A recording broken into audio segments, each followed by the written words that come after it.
Oi galera, tudo bem com vocês? Bom, vamos lá então.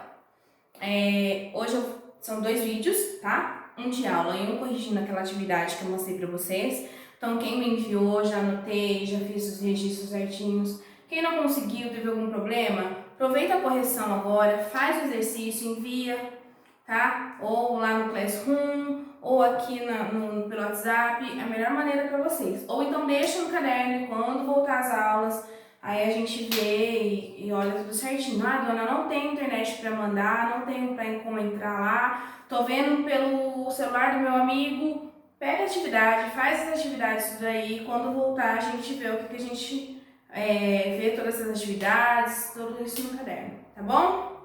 Então vamos lá. Seguinte, passei a atividade. Teve algumas respostas que foram elaboradas por vocês, que eu vi que deu para perceber que assistiram a videoaula, que participaram, e teve algumas que eu vi que simplesmente foi lá no Google, digitou a pergunta, pegou um texto elaborado lá e colocou aquele texto de 10 linhas na atividade. Não tem necessidade. Se eu estou aqui elaborando videoaula para vocês, para explicar o conteúdo, mandando a matéria para vocês lerem, resumindo a matéria do livro para vocês lerem, para vocês entenderem. E estou explicando baseado nisso e montando essas questões em cima disso. Não tem porquê lá no Google pegar e copiar um texto de 10 linhas para responder. Que eu sei que vocês só copiaram. Tá bom? Então, dá uma resposta simples, objetiva, mas em cima do que a gente está vendo. Não precisa fazer aquele floreado de coisas lindo de 10 páginas, que eu sei que foi só copiar e colar, tá? Então perde 45 minutinhos, que é o tempo que estaria na escola, senta, assiste o vídeo, faz a atividade. O bom do vídeo é que na escola a gente explica uma vez só, certo? Ou 2, 3, dependendo de tanto que vocês chamam, né? O vídeo vocês podem ver 10 vezes. Tô fazendo a primeira questão. Ela fala isso lá no começo do vídeo. Ó, põe pra ver. Porque todas as questões que eu estou fazendo é em cima disso, certo? Então, mais uma dica aí. Então, número 1. O Renascimento marcou o início da Idade Moderna. Explique e indique e explique 2 características do Renascimento. Simples e fácil. Vocês vão lá naquele textinho que eu passei para vocês, que tem antes. Ok? Vocês vão achar lá. E no vídeo também eu falo, hein? E explico. Então, vamos dar 2 características. Antropocentrismo e racionalismo. São 2 características do Renascimento. Pode querer, quem quiser pegar individualismo, cultura inspiração na cultura greco-romana, são características também. Peguei 2. Vou colocar lá. O que é o antropocentrismo? O homem é o centro do universo, é o centro de si, certo? Passa a deixar de ser o teocentrismo, que a igreja é o centro, em que tudo a gente recorre à igreja e que a igreja é que tem as respostas de tudo. A partir de agora, quem tem as respostas sou eu, é o homem, é o indivíduo, tá? Que vai do individualismo é isso, é o indivíduo. Eu busco as respostas dentro de mim. Isso é uma característica do humanismo, o antropocentrismo. Deixa de ser Deus, a igreja, o centro de tudo, o centro das atenções, por assim dizer, e passa a ser eu, o centro das atenções.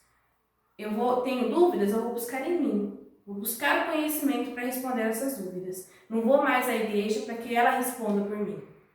Agora eu respondo por mim. E o racionalismo?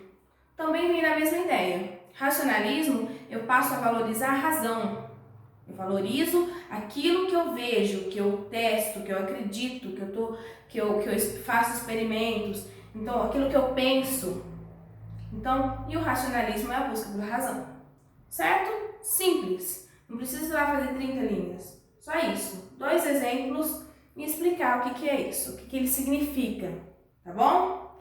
2. Quem eram os mecenas e qual a sua importância no Renascimento?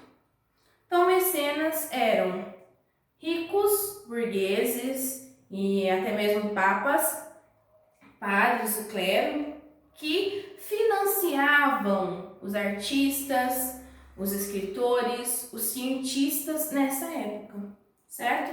Eles viam nisso tinha um futuro promissor, que era bom, era a busca pelo conhecimento, que aquilo era importante para toda a população, para a humanidade. Então, eles financiavam esses cientistas.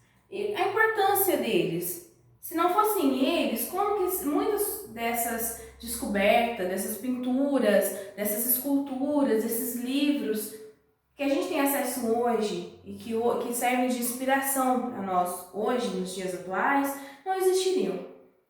Porque eu não tinha capital, não tinha verba, eu não tinha uma proteção. Porque esses escritores, escultores, artistas, cientistas ainda sofriam perseguições. Não era aceito assim, né? Então é o humanismo, vamos lá, tudo bem, tudo certo, vamos todo mundo ajudar. Não, ainda tinha aquelas pessoas que condenavam, que não aceitavam.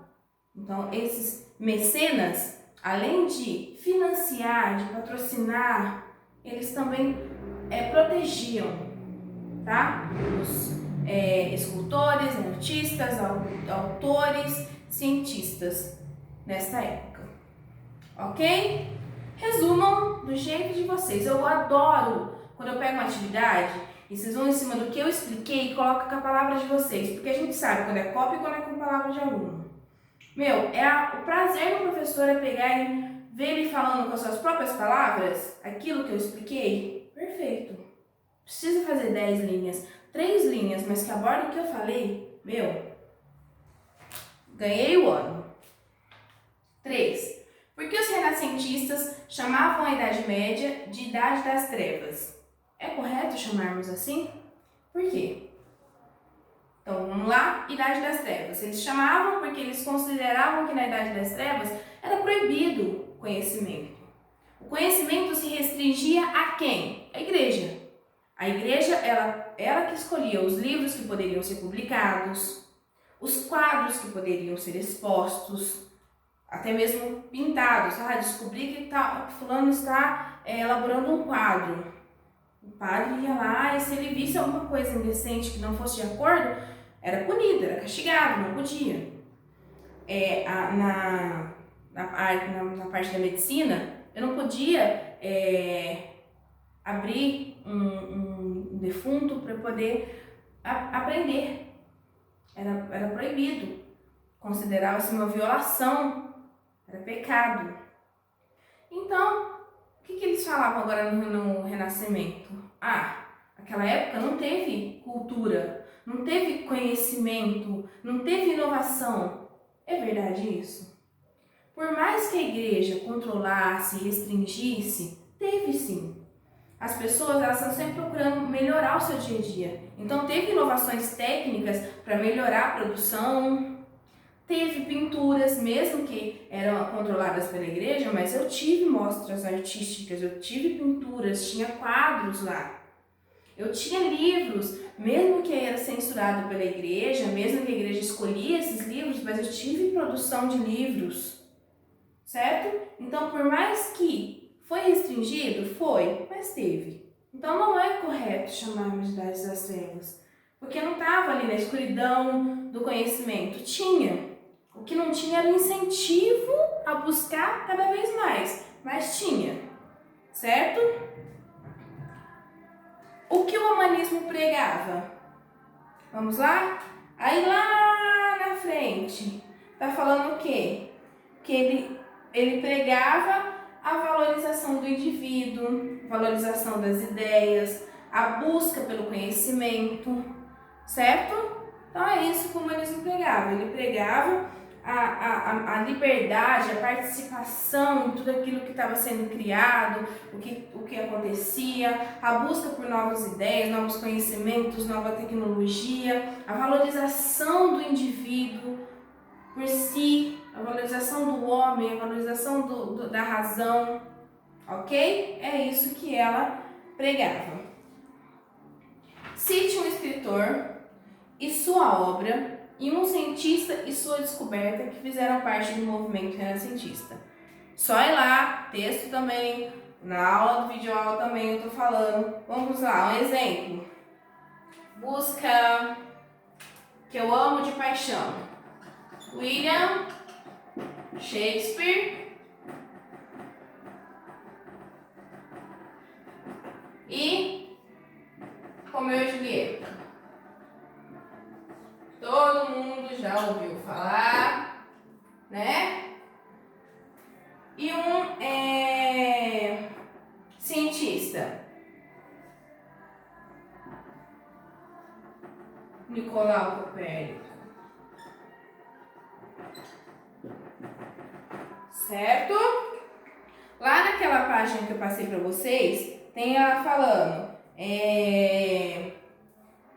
tem aqui Luís Vaz de Camões, Miguel de Cervantes, Dom Quixote de La Mancha, que é muito, muito bom, quem não leu, recomendo ler. William Shakespeare, Nicolau Copérnico, Galileu Galilei, que quase foi morto na fogueira pela igreja, pela Santa Inquisição, porque ele tinha afirmado que a Terra não era o centro do universo, sim o Sol. Existia um sistema planetário ali e o Sol era o centro e a Terra girava ao redor. Na última hora lá, quando ele estava prestes a ser levado para a morte, ele falou, voltou atrás. Não, mentira, volta atrás, desculpa. Certo? Graças a Deus, né? Ele conseguiu sobreviver aí para que essas descobertas científicas fossem mais para frente divulgadas e valorizadas. Nicolau Copérnico, ele heliocentrismo, que é essa teoria. O Sol é o centro. Todo o sistema planetário, ele junto com Galileu Galilei, eles estudaram todo esse sistema planetário em volta do Sol, ok? Então ele junto com Galileu Galilei, beleza? Então só, vai lá, pega dois exemplos, um escritor, um pintor também, o que vocês quiserem desta época, e um exemplo de uma obra que ele produziu nesse período. 6. Você considera o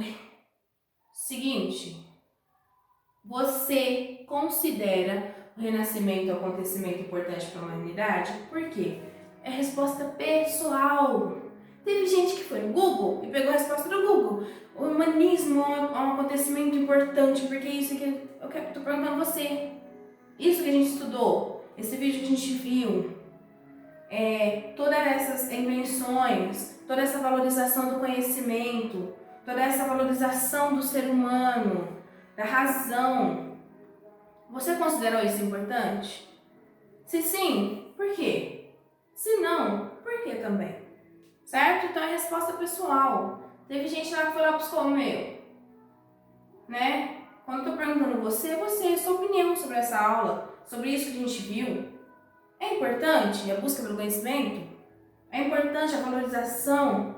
Deixar de só buscar, não deixar de ser cristão, deixar de buscar todas as respostas e deixar que respondam por você, em vez de você ir atrás e buscar e conhecer. Isso foi importante?